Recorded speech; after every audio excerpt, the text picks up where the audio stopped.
Good evening from London. And as you may have guessed, I am not Dr. Mike Spalding. Dr. Mike Spalding is a dear friend of mine. So I am Mark Sutherland, a dear friend of his, and I have the incredible privilege to be hosting his show tonight on Dr. Mike Live. And I am 4,972 miles from a very dear friend of mine who I am going to bring on the show at any second so I can interview her.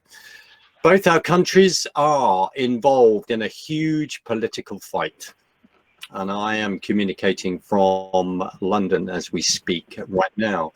So I have the privilege now to introduce a dear friend of mine, which is a friend of mine called Jo Rae Perkins.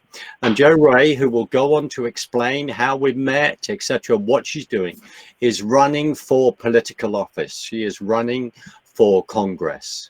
And one of the reasons I have asked her on is because I want us to understand her journey, to understand how we can get behind her, and to also talk about the parallels between our two nations. So Jo Rae, I just want to say thank you for joining me. It's fantastic to talk to you from 4,972 miles. And I've just looked it up. I've just gone on the internet and just looked it up. So how are you, my dear friend? Mark, I am fabulous. It is excellent to see you and talk to you. As you know, we had the pleasure, my husband and I had the pleasure of having dinner with you in London in March of 2018. Yes, so that was an absolute blast. So I'm doing great, by the way. Awesome shirt. Thank you. I thought as you and I were in conversation tonight, and with your political run and all the rest, and the fact that I feel like an American abroad, I thought I would wear this shirt as tribute, madam, to you. Right, and to your great nation. Thank you. So that's why I'm doing it. So Jo Rae, how did we meet? Well, Mark, you sent me a friend request on Facebook. And I was running for the nomination for the U.S. Senate here in Oregon. And I remember I waited for 3 months before I accepted your Facebook request. I decided, okay, he's not a creeper. He's okay. I would check out your posts from time to time. It's like, all right, he's one of the good guys. And that's how we met. That's quite funny. I mean, you and I have explained that story, but maybe not going into certain details unless it's about you being comfortable with that. That is how we met. I reached out to you, and I think, didn't I reach out to you because there's a little film I made? Yes. Yep. Of Lambs and Lions. Yep. Doing Lambs and Lions, and I made, and there was a short film, and it was a short film where we took the book of Daniel and we set it amongst the political machinations of Washington politics sometime sort of in the future. It's not about talking about my work or my film work, but I do want to ask you that question, which was, did that film resonate with you in any way? The kind of story that we were trying to tell. What was your reaction to it? Well, it did, because it so portrayed the previous administration and what the deep state has in mind for our country, which is to destroy our Constitution and to take us from being a republic into a socialist country. And I don't know if you can see behind me, there's a bumper sticker that says "Never Socialism," which was sent to me by our good friend Mary Ellen. Yep. And so anyway, so it really did, because it really did resonate, because it showed how dangerously close we were and could be in the future if we aren't paying attention to what's going on politically, both here and in your country as well. Absolutely. And I want to come back to that. So when we connected, you were seeking the nomination for Senate, yes? Correct. Right. So could you just quickly just unpack that? What were your experiences then? What happened in that run? Was this your first time for running for political office? This was not my first time for running for political office. I actually ran for city council here in Albany, Oregon. I think it was in '94, the first time. And then I ran for mayor of the city in 2010, which was a real interesting experience. And it was just literally God prepping me for to pay attention to what not to do more than anything. People can be very, very mean, especially when they can post things online anonymously. They get Yes. to hide behind some fake name. And so there were some really good lessons. So when I ran for the US Senate nomination, I learned not to read online posts about me. I would have Right. somebody filter them, read them first, make sure it was a safe thing for me to read about. Mm. So when I ran, and I'm running because I know beyond a shadow of a doubt that it is what God has put in my heart to do. And people that are not Christians don't quite get it, but it is who I am. So when I ran, before I ran, I had some people saying, well, it's the House and not the Senate. But I ran for the Senate.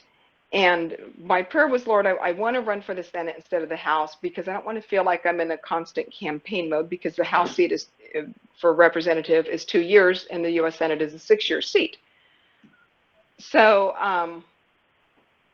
anyway, what I found out is that when I'm in Washington, D.C., I'm going to be there on God's time frame and not mine. Right. Right. And so if I'm there for 2 years as a representative, I'm there for 2 years. Mm. It's all up to him. And so, but what I found out is that people want their basic needs. They want to know they can take care of their basic needs. And this is universal. I worked at Oregon State University, and I talked to students and faculty from Brazil, Mexico, Iran, Yemen, Iraq, Turkey, all over the place. Everybody wants to love and be loved. Yeah. They want Yeah. to have a place to sleep, a roof over their heads. They want to be able to provide for their families, and they want the government to stay out of their lives. Right. And that is global. Right. Right. And I would concur totally with that on a personal level, even if others around me would want the government to be part of their lives. I'm not asking you to be specific about this at all, because I know, you and I have discussed many things in regard to run. When you are running, is it you are running, or is it your whole family are running? Because there is no doubt about it. When you run for political office, everyone suddenly becomes a target. Or is that a fair thing to say or not? Well, they shouldn't be a target. So my husband's 100% behind me, which is a good thing. We're empty nesters. Both of our kids are married, and there's a combined 14 grandchildren between our 2 Wow. children and their Wow. blended families. And our daughter lives about an hour and a half away from us. So she's far enough away, and our son is about 15 miles away. I try to keep them separate. In fact, I'm going to keep them even more separate because of how divisive and how ugly it is getting out there. And I think people want to dig into people's lives, or what are their kids like. Well, you can raise your kids in a phenomenal Christian home, bring them up. That's not a predictor that they're not going to go off the rails. Yeah. Yeah. And we've seen that I've seen that in other families and people that I know. I know a family that they love the Lord. They're very solid. They attend Calvary Chapel in the state in which they live, and they've got a son who's doing heroin. Right. So if he were to run for political office, it wouldn't be right to bring that situation in. That's not an issue in our family, but that's what I'm saying is that that's how ugly it's gotten, is that people would pull that in and go and do an aha. Well, we're not perfect people. None of us are Jesus. None of us are God. We're flawed human beings, and we all have life experiences. Yep. I totally and utterly agree with you. So, Joe Ray, running for Senate. So now explain to me the run that you're doing now, when that started, what office you're going for. Yes, you're going for Congress, but it's just to unpack that a bit, and the motivation again for doing that. So it's the same motivation that I had, and it has become such a passion in me. So I'm running for U.S. Representative in Oregon's 4th Congressional District.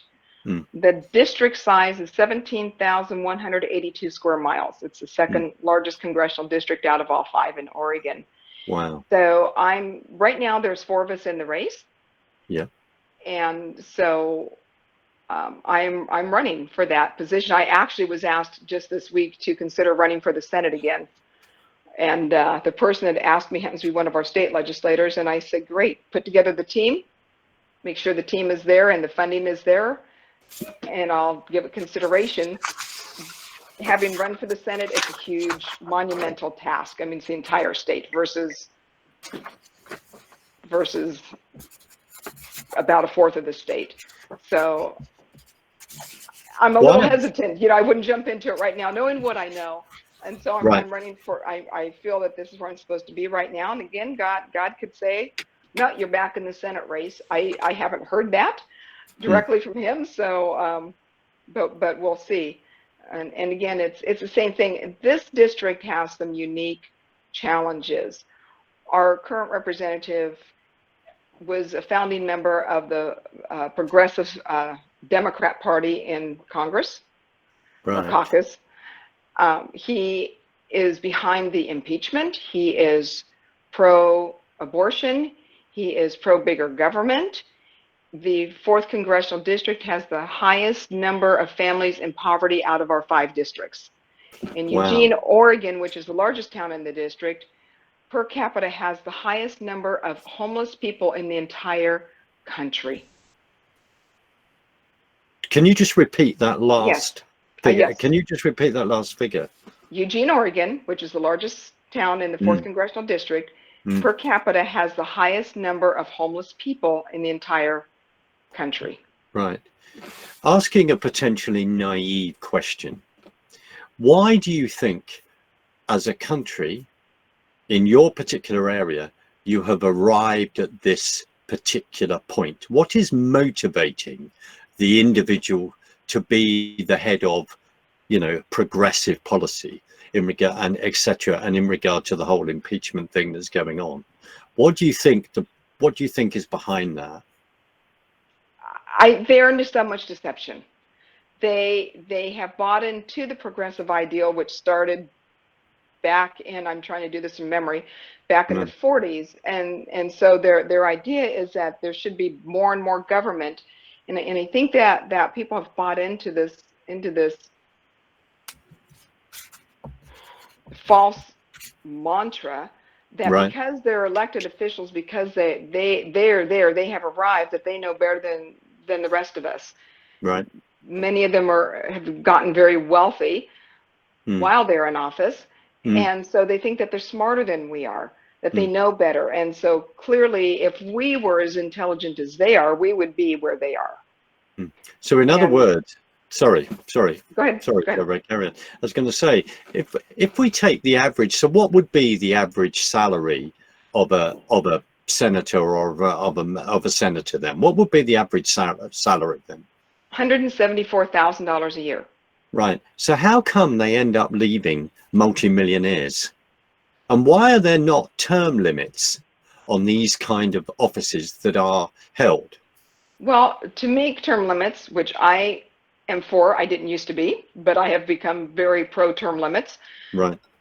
It has to be a constitutional change. And so I'll go back to your first question after I finish the second one. Term limits, what I would like to see is 12 years maximum.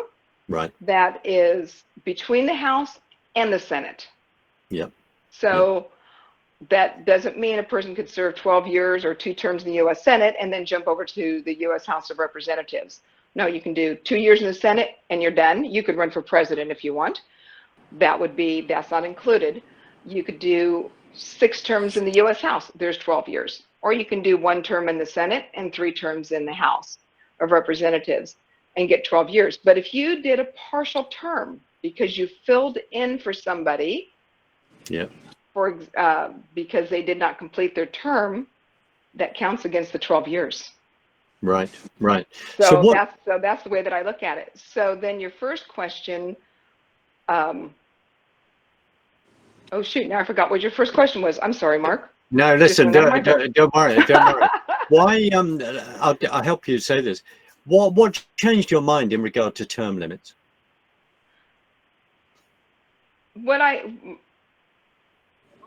We have term limits naturally built in. It's called vote. Hmm. The problem is there's so much money now in politics. Oh, now I remember what your question is. There's so much money now in politics that it is very, very difficult for a challenger to remove an incumbent. I'm going up against by the time he's done, 34-year incumbent once I get through the primary, 17 terms. So he's sitting in his 33rd year right now. He's got, I just saw it yesterday, I think $1.4 million sitting in his campaign account. Wow. Wow. That's about $1,398,000 more than I have. Yeah. In my campaign account. Right. That's a huge disparity. And because when they're in office, they get to send out the newsletter. So their name is out there on a regular basis. And so then you've got the challenger coming onto the scene, working on getting their name out there.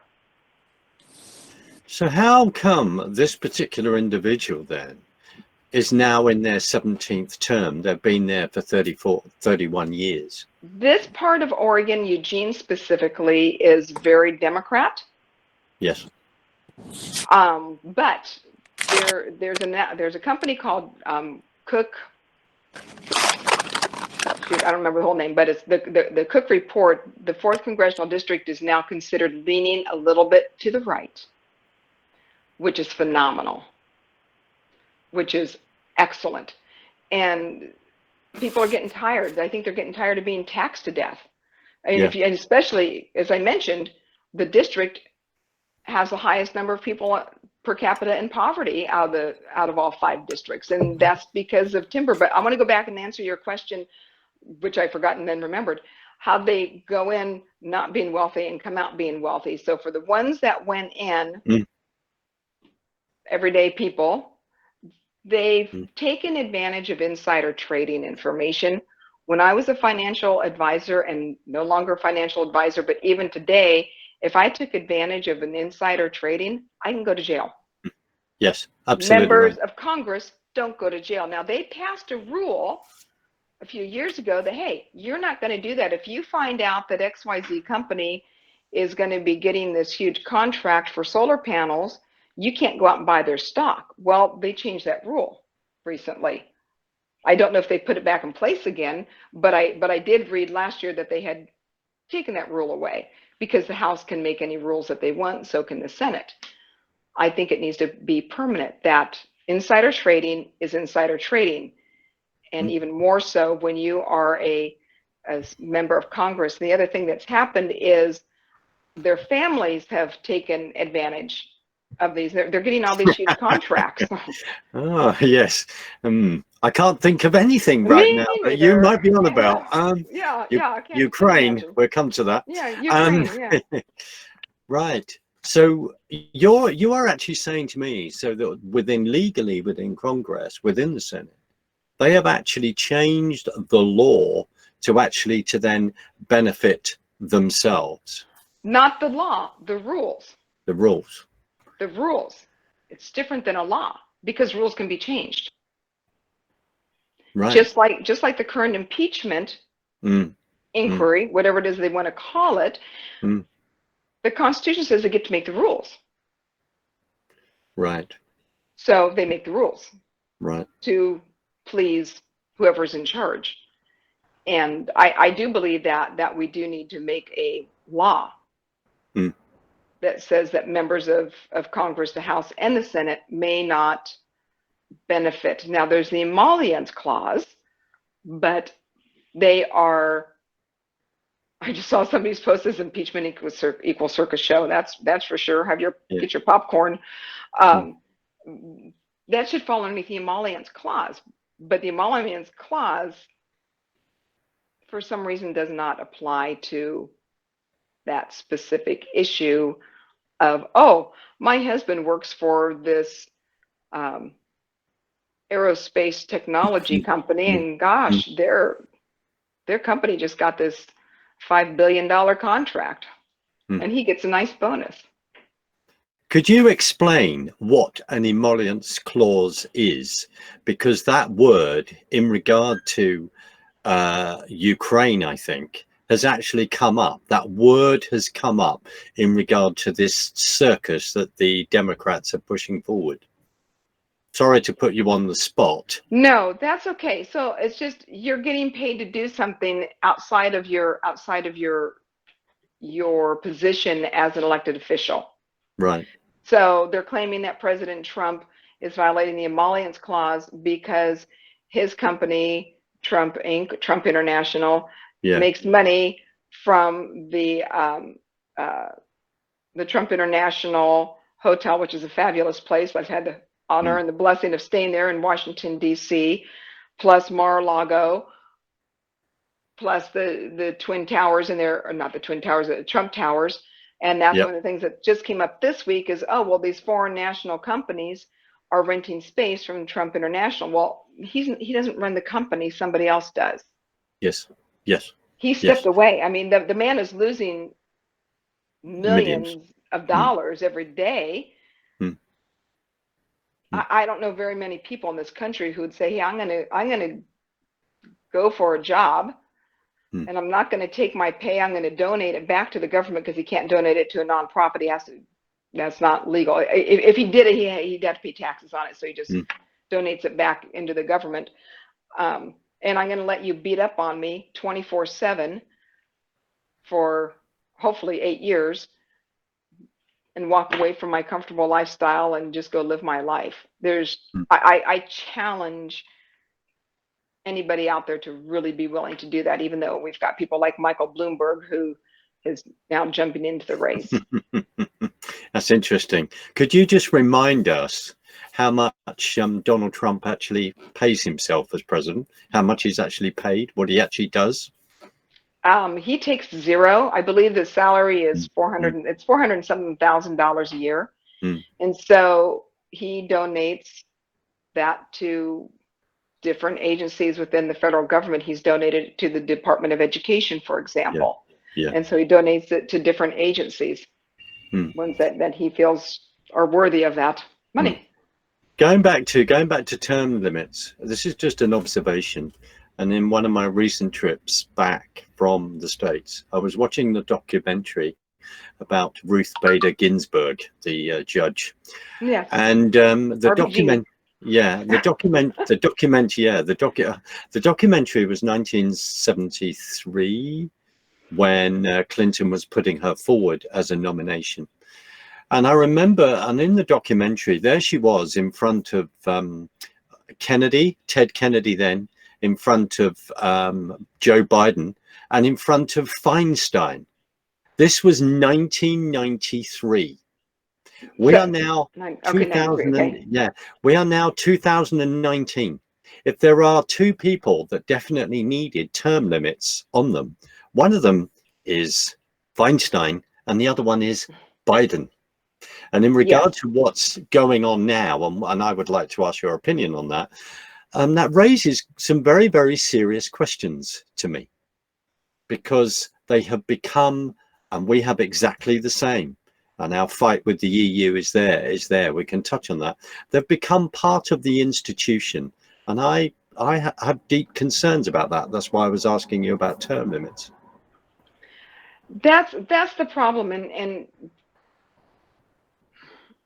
what I believe has really made it as bad as it is is because decades ago, underneath the progressive ideals, they started creating agencies. Department of Education, U.S. Forest Service, Bureau of Land Management. the list goes, I mean, it's all the alphabet soup. The list goes on and on and on, which makes the government even bigger. Yeah. Then Congress makes a loose law, very loose, for an agency who then starts throwing everything into the pot. Yeah. Right? And so then they come up with all these rules and regulations. And then there's famous K Street in Washington, D.C., which is where the lobbying firms are. If you're a lobbyist, your office is on or near K Street in Washington, D.C., Right. and they're taking and whining and dining these unelected bureaucrats who Right. are then going to the elected legislators, members of the House and the Senate, saying, hey, we need this passed. Right. And then they'll go out and they'll get wined and dined by the lobbyist. Oh, okay, that's great. We can get that through. I'll give you probably the most classic example, which is the Federal Reserve Board. I'm saying it's not even part of the federal government. No, and I've just got this here. You've got This the is book. what I've got the book. Yes. This is one of our favorite books, and I would just Yeah. like to say publicly that Joe Ray has actually read all of this book, and we all know how thick it is. So, The Creature from Jekyll Island by E.G. Griffin. Sorry, I just wanted that's to. okay. By the way, that book took me over 3 years to get through. Right. Because of what I was reading, rocked my world. And when I started reading it, I was working for a bank, a major bank that has a seat on the Federal Reserve Board. Right. So I'm in banking. Why didn't I know this? Right. And So as you've just said, the Federal Reserve is not part of the government. Right. Can you just quickly unpack some of that? So it's just it's a bank cartel. Right. Run by the 12 governors of the 12 major banks in the United States. It's part of the Rothschilds, the Morgans, the Chases. It all goes back to that, and they're the ones that are setting the interest rates, and they've created our money into fiat money, put us on the petrodollar, took us off the gold standard, which Nixon completed in 1974 or 5, probably 1974, because he left office shortly thereafter. So they set the value of the money, which again is unconstitutional. What Constitution says that the federal government, the Congress, shall set the weights and measures of the value of our money. So even having the Federal Reserve Board set the interest rates is unconstitutional. That's not right either. No. So we've got all these tentacles wrapping around all of these elected officials, and I believe that some of them literally have sold their soul to the devil. Right. And some of them are so entrenched. I totally believe there's so much blackmail on them. I'm thinking of that picture you mentioned, Dianne Feinstein, that during the Kavanaugh hearings, there's that picture of Dianne Feinstein ripping into Lisa Murkowski from the state of Alaska, just ripping into her in the hallway. I'd love to know what that conversation was. And Lisa Murkowski voted against appointing Kavanaugh. See, they have dirt on people. And you have to be willing when you enter into this political arena. You've got to be willing to say, go for it. Yeah, absolutely. So it's really interesting when we touch on this particular book. We touch on all the research that E.G. Griffin has wonderfully done and all the rest. And so when you're running for office and you're in this position and you know this stuff, if you ever got into a conversation, how is that then viewed? How do people then view you? Because they then say the Federal Reserve it's got to be part of the government. There must be reserves there, and we know that there isn't. It's just printing presses. And they are then responsible for contributing to the Great Depression of the 1930s and for bringing economic booms and bringing it down in regard, as you said, to interest rates. How do people then view you when you know this kind of knowledge? Most of the people that I talk with, most of them will say audit the Fed. Right. My response is dissolve the Fed. Yes. And I believe that President Trump will do that. I really do. I believe that he's moving us back to the gold standard. And it's going to be a disruption similar to when we got moved to the petrodollar. It was a disruption. There will have to be a short-term disruption. The country is bankrupt. That's the facts. The country is bankrupt. If everybody that owned a U.S. bill, note, bond, turn them in today, there's not enough money to pay them out. Wow. That's just the short-term liabilities, and I haven't even looked lately. It's over 20. I'm going to say a number that nobody fathoms, $22 trillion. But I want to put that number into perspective. Let's talk about $1 trillion. You know, we throw these numbers around like they're nothing. Mark, if I give you $1 million every single day to spend. Yeah. Oh, lovely. How many years will it take for you to get to $1 trillion? You get $1 million a day. It's something like 32,000 or something. Well, I know it's over 2,000 years, right? Yeah. I mean, it's insane, right? Back to the time that Christ walked the earth. Yeah. So we can't even the numbers are so huge, but yet it's worth nothing. That's the dichotomy of it. It's like these numbers are so enormous. Our brains do not have the capacity in their limited, finite minds that we have to really grasp this. And yet our country spends somewhere upwards of $4 trillion a year.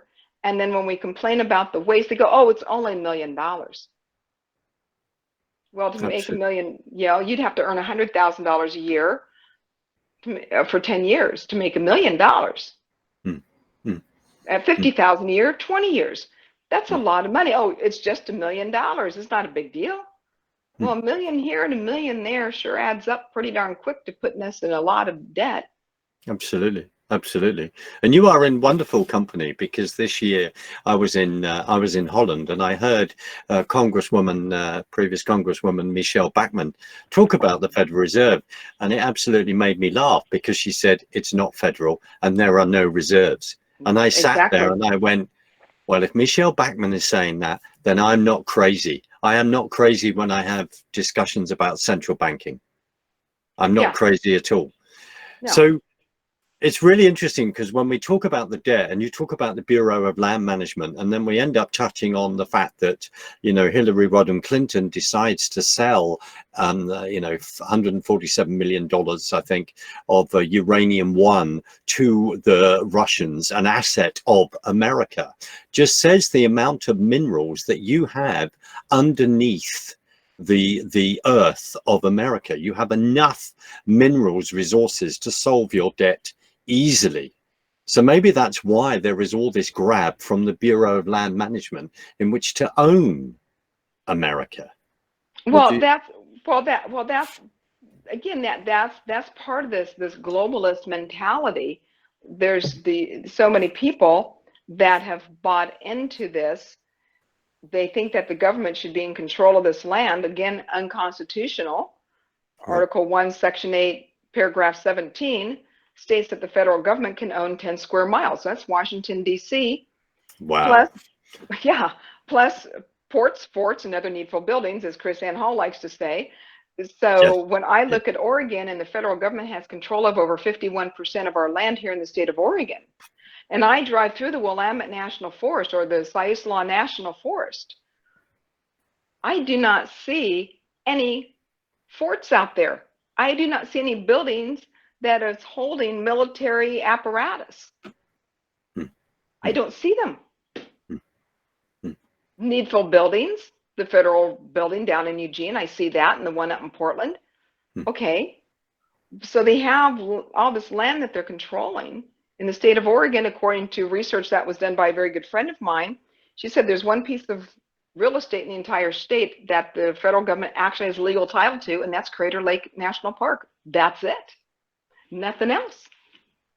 Wow. And so we let them be in control of this land, and then we've got the Bureau of Land Management, who is keeping ranchers from ranching, from doing their ranch. You have their cattle on their land. They happened down there with the Bundys. It happened here with the Hammonds, in Nevada. Happened here, and where the Bundys are. You mentioned uranium. Guess where there was a bunch of uranium? I looked at under the their map. I under looked their at the rump. geologic map, and I went, my gosh, there's so much uranium there. The map was red hot, literally. It Right. was insane, right where the Bundys are in Nevada. And so I look at that, and we find out that Hillary and Barack and Mueller was involved in the sale. Now, it went to a Canadian company, Yeah. which was Yeah. owned by the Russians, Yes. Yes. and that uranium ended up in Iraq Yeah. Wow. or Wow. Saudi Arabia, Hmm. or both. Hmm. So you have Mueller, don't you, taking over samples of the uranium to the Russian company, Yes, to exactly. Moscow. Yes. So What a coincidence. And absolutely. he's the one that was the special counsel in charge of finding if Donald John Trump was Mm, collaborating, mm, mm, colluding with the mm, Russians, yet he was a courier for taking samples of a highly radioactive product mm, to the Russians. mm. So why Nice projection. yeah, why don't it may sound a bit of a naive question, and then again, we are talking to people who are awake and they know, but why don't the American people, why don't they know about this? Why don't they maybe want to know about it? Why don't they do the research and find out about this kind of stuff? It's not on the mainstream media. Right. Growing up with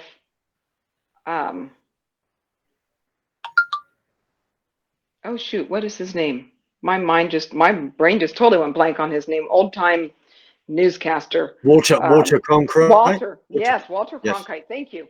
I remembered listening to Walter Cronkite in the 6th grade. That was part of our 6th grade class, and the guy was a socialist. We didn't know Yes. that. Total globalist. Absolutely. Yeah. So we find that out, and so and today there's 6 corporations that own all the media, from 90 down to 6, over 90 down to 6. We know they get the 3 a.m. talking points we've all seen, and we laugh at the sound bites that even late night television has done in the past, where they all say the same things. They don't want the people to know. They've done the frog in the water, in the pan. You know, you put a frog in a room temperature pan of water and turn on the flame on low heat, the frog will cook to death. Well, that's what they've done to us. It's very slow, so that we don't realize what's going on, because most people, rightfully so, are just going about their lives. They shouldn't have to be eating, breathing, thinking, sleeping politics. They should not have to. Not in the United States of America, not in the UK, not in Europe, not anywhere. They should be able to, as I started off with, go about their lives with as little government interference as possible. And have as few laws as possible. The fewer laws, rules, and regulations we have, the less we're going to get in trouble. Right. The less we get in trouble, the better we are. Laws, rules, and regulations are hindrance to job creation, to job growth, to entrepreneurship. So people don't know, because they don't know that it's out there. And then when we start telling them this stuff, they use a term which I am told was started by the CIA, the clowns in America, conspiracy theory. Yeah. And they're the ones that started promoting it. Oh, that's just a conspiracy theory, but yet they're behind it. But you and I have just discussed, and we're discussing, and this is why it's very important in regard to the Federal Reserve and in regard to that book, because then you go through the book, and where E.G. Griffiths talks about, Woodrow Wilson, his mate House that he had next door. Wilson was a total socialist. And then we look at how the banking cartel eventually got their central bank and created the personal taxation system for America. Tell me if I'm wrong. You didn't necessarily have a personal taxation system in that way up until 1913. It didn't exist. Correct. And it started off being, is it 1% or 4%? Some very, very small number of only the uber wealthy. Oh, it's not going to go anywhere else. Well, what a lie. Because again, it's that drip, drip, drip. Because, oh, well, we need more money for this. Well, yeah, we needed more money for World War One, war bonds. Okay, cool. Let's get the debt paid off. World War Two. We need more money for that. Oh, now we need to build up all this apparatus. Oh, well, there's the McCarthy era, right, where everybody was being suspected of being a communist. Were there communists? Yes. I know some today that live right in my town. Wow. It doesn't mean that we don't pay attention, but it's how much of these services do we need? I believe we need a strong military. I am for a strong military. I'm not for the military industrial complex. No. Two different things. And side note, I was just thinking about this just this week. I've heard somebody talking on the radio about this endless war, and the liberals have these signs in the yards here say, "End this endless war." Isn't that interesting? It is. Because it's actually the deep state, mostly Democrats, who are behind these endless wars. And so when we want to stop them, all of a sudden it's, no, wait a minute, you can't do that because the boogeyman is hiding around the corner. Yeah. I actually want to pay you a very, very important compliment at this point, because the fact is that this is why you are passionate about running for office, but also you hold these views, and the views are that you are thinking in a non-globalist way, and you've said it. You are it's not conspiracy, it's truth. It's a bit like the fact, my dear friend Mike Spalding, this is his show. Mike Spalding, as a pastor of Calvary Chapel, Lima, is one of those rarities, like a few other friends, as pastors, as leader of churches, that are actually looking at all of these issues. They are on board with all of these issues. It's not conspiracy, it is truth. It is truth, Mark, and we need to have more pastors start speaking out. They've got to. We have such a problem in this country because the pastors are so afraid, right, that if they speak out, that their tax exempt status could be challenged. My question is, are you more afraid of man, or are you more afraid of God? Yeah. See, we should have a reverence and a fear of God. And if pastors don't start speaking out, they've been silent on the abortion issue for far too long. Speak out. It is genocide. 60 million babies. 60 million. Well, more than that, but since Roe v. Wade, genocide. And so, and we've got all this stuff going on. Why are these shootings? It's so simple. When you raise a generation of people and you tell them that the earth is ending because of climate change.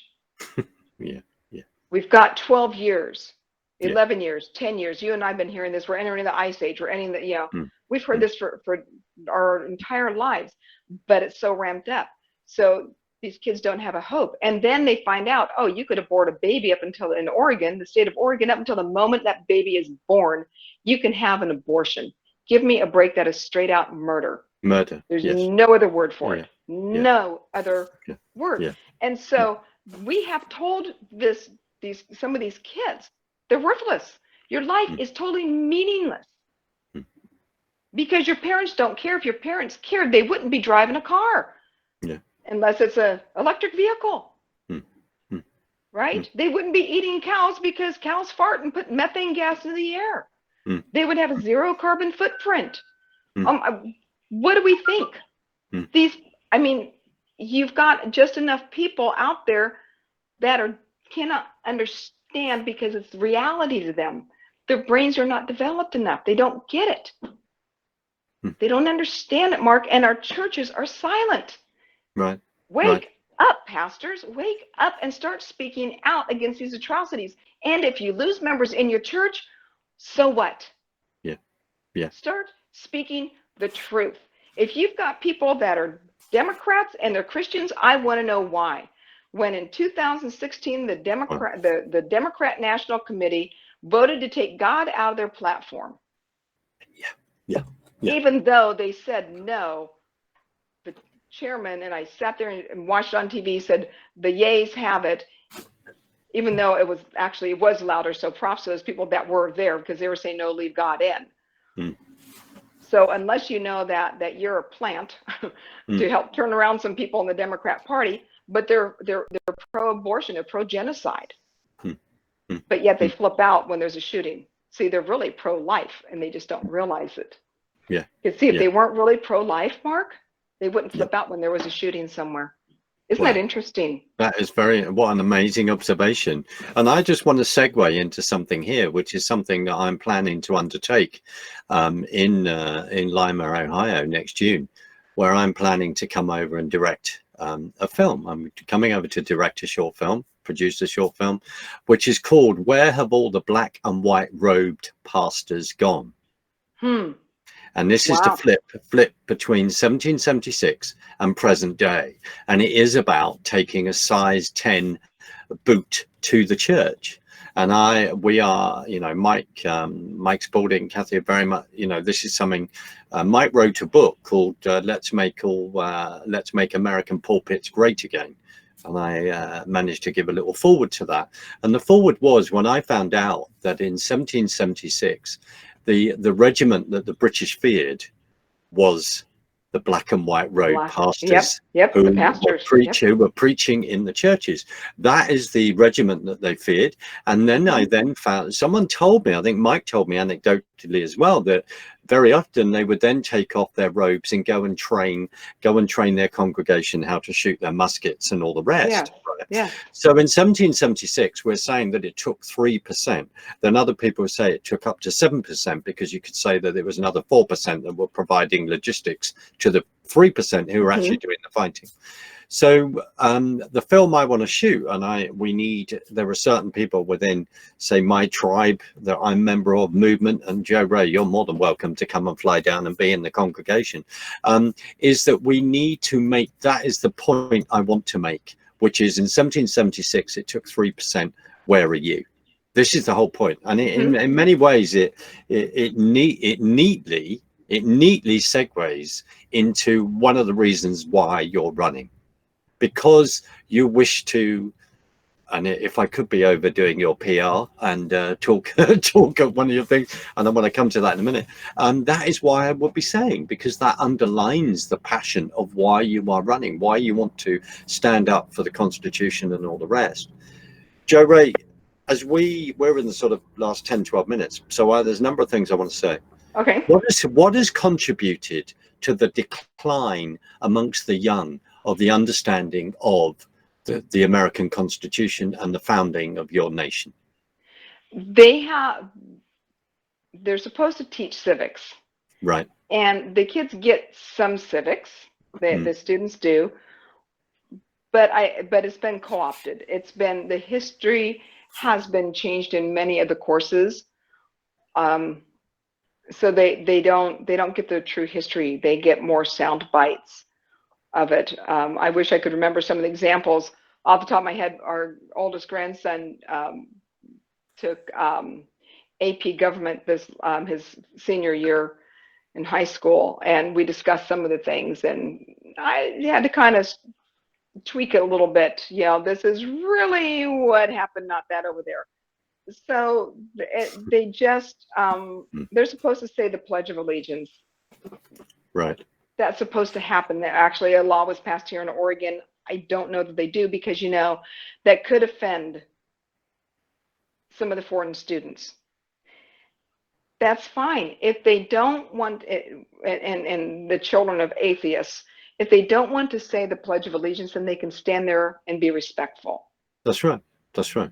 I have to share with you, Mark, when George and I were there, we were surprised with, we went over to Royal Albert Hall. We went there for lunch, and we ended up with tickets to the spring extravaganza. Yep. And third row seats. Amazing, on the floor, right there. It was amazing. But to watch your fellow countrymen waving their flags. Mm, mm, mm, mm. See, I tear up at that, at your fellow countrymen, because when that happens here in our country, I can't even, when we sing the national anthem, I can't even get through it anymore. I'm in Yeah, tears instantly. yeah. And I love that, because there is a remnant, and I see it in our young adults. In fact, our young adults are very pro-life in comparison. Mm, They get it. They're mm, seeing it. So even though we've got all this negative stuff, and I have to end on some positive notes, mm, because there's some mm, positive things out there, there's mm, solutions out there. mm, God isn't done with this country. If he was, Donald John Trump would not be our president. It would have been Hillary Rodham Clinton. mm, mm, Bottom line. mm. Theresa May would still be your prime minister. We'll come to that in a second. I hear you. I hear you. So there is hope out there. And if there's that scripture in is that First Chronicles, if my people who are called by my name will humble themselves and pray and seek my face, then will I hear from heaven, will forgive them, and will heal their land. And that's really what every nation needs to do. It's not just America, it's not Israel, it's not the UK, it's anybody who are his people. And we know who are his people. If you're a child of God, you are his people. It's that simple, but he created all of us. So we have to know that it's not over. The earth is not ending in 12 years. No. The CO2 is a farce. Yes. The trees need it. The trees don't have enough carbon. They die. If they die, we die. Interesting symbiotic relationship that God created. So why would the globalists go after the one thing that we need, the oxygen? There's a whole other story. To kill us off, bluntly. To kill us off. To kill us off. Yep. You've said this is an observation back to you, having recently got back from the States. It's incredible how that many people do fly your flag, and the pride that they do have in your nation. Because over here, I would say that actually, other than being outside Buckingham Palace, at the Royal Albert Hall, and at certain staged events, and some people may be very offended by what I'm about to say, is that actually I would love to. I should have a Union Jack at the end of my garden on a pole. Yeah, absolutely. Other people might take offense, and when people do that, and I'm driving past there, I do notice that, because it is the heritage of our country. So we come back to this, that we are, and the reason why you and I connected in the last sort of few minutes, if there's one thing a couple of things I want to say, is the fact that we are joined in this global battle. This is a global battle. The parallels are huge. It's not surprising at the moment that, you've had Russia, now you have Ukraine. As soon as Donald Trump won, to then to become the president of the United States in November 2016, immediately they said impeach. Immediately the next 19 day. 19 minutes. Well done. The article came out. Well, the article came out. I forget whether it was in the New York Post. Washington Post. So that came out within 19 minutes. This is the whole thing of impeach. Over here, the parallels is that we are at a point of we voted, 17,410,742 people, the majority of over 1 million voted out. We are still discussing whether, we're going to actually leave. 3.5 years later, 75% of our members of parliament do not want to leave, blah, blah, blah. And I've just been helping to put a set in for an election special on ITV tomorrow. All the same things that are going to come up. Democracy. If we do not leave, we do not have a democracy. And what we've got one person in the opposition who is an out and out communist, backed up by other people who are an out and out communist, called Momentum. And we have a bunch of young people that go, no, we must vote for him because he's going to give us this, he's going to give us that. No, thank you. No, thank you. So one of the reasons why you and I have connected, and I have many other dear friends across the pond on your side of the water, is because we are in this global fight together. So I just want to say that I just want to say this before we begin to sort of wind down. And we need to be praying for you. We need to be praying for you. So I'm just going to just ask you, what specific things could we be praying for you right now? What kind of support can we give you? Well, financial is huge. It takes a lot of money, and that's the hardest part of being a candidate. I can talk issues and solutions all day long, and I do have solutions to a lot of the stuff that we've discussed today. Mm, But it asking for money is my hardest problem. mm, Challenge. It's not a problem. It's just a challenge because mm, I understand how hard people work for their money. I'm mm, married to a carpet installation contractor. mm, I'm a Main Street American. mm, Yeah, so I get it. And so I need God to open up the storehouse of the mm, finances. mm, I do have right now 3 opponents in the race. There may be more. We don't know. They've mm, got until I think March the 10th to file. mm, So every time somebody else joins in the race, that's more money we have to come up with. mm, I have to get my name out there. The number one opponent, when he ran in 2010, he put out 40,000 yard signs. It's never been right, done before. 40,000 in right. 17,000 square miles. Never seen ever in this Mm, state, or probably in any other state. So it's getting that name recognition out mm, there. So prayers for the funding to come through, the mm, finances, mm, prayers for favor, for doors to open, for people to start reaching out to the campaign mm, and saying, hey, we want Jo Rae to come and speak. We want to have her come to our home and do a meet and greet. We're mm, going to do a fundraiser for her. mm, We want to hear what her ideas are on this. mm, And we mm. need people's hearts to be opened up to seeing the lies of our current representative, Peter DeFazio. Absolutely, absolutely. And the other thing, just quickly, because there is a tech, I'm not just linking this as a bit of an advert, and just say, because one practical thing that people can do, there is a tech service for conservative followers, which is the Raindrop tech service. Yes. Now, I have a friend of mine who works there, so if people wanted to contribute that, you can text the word RAIN to number 53455. Now, that's a practical thing that could happen, and that is a practical way in the future of being able to support you and other conservative businesses, other conservatives that are going to be running to office. So I want to Right. throw that out. Yeah, yeah. Wow. Yeah, and we've used them in the past, which I mentioned Mm, to you before, and we're going to be mm, signing back up with them, and it'll be Perkins to 53445, right. and then people can go to the website. If you are in the U.S., we cannot. If you are a U.S. citizen, we Yeah. cannot take contributions from non-U.S. citizens. Mm. That's a federal violation, and I do not get I, to see the I, inside of a and jail. which means that I can't contribute You cannot contribute. at all. No. And we are in the sort of the last minute. I think we're gonna in the last few seconds of the show. So, Jo Rae, I just want to thank you very much for being my guest tonight on behalf of me, but also more importantly on behalf of Thank Mike you. as well, and just being able to have this discussion and being able to take it in a variety of different directions. But as you said, you do have solutions, and we need a number of hours in which to discuss, frankly, in which to discuss those solutions, because you're absolutely right. People can come up with, there is a problem, but there are some solutions, and that's Right. why Right. you are running, and that's what the SF, that's what you're doing. And my website, Mark, is perkinsforcongress.com. Brilliant. Thank you.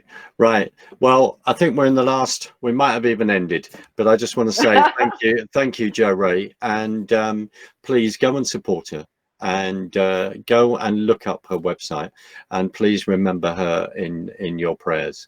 So just thank you all for joining us tonight, and most importantly, thank you, Jo Rae, for joining us tonight. It's meant a lot. So thank you very much indeed. Thank you, Mark. my friend. It's been a blessing and an honor. Thank you. God bless you.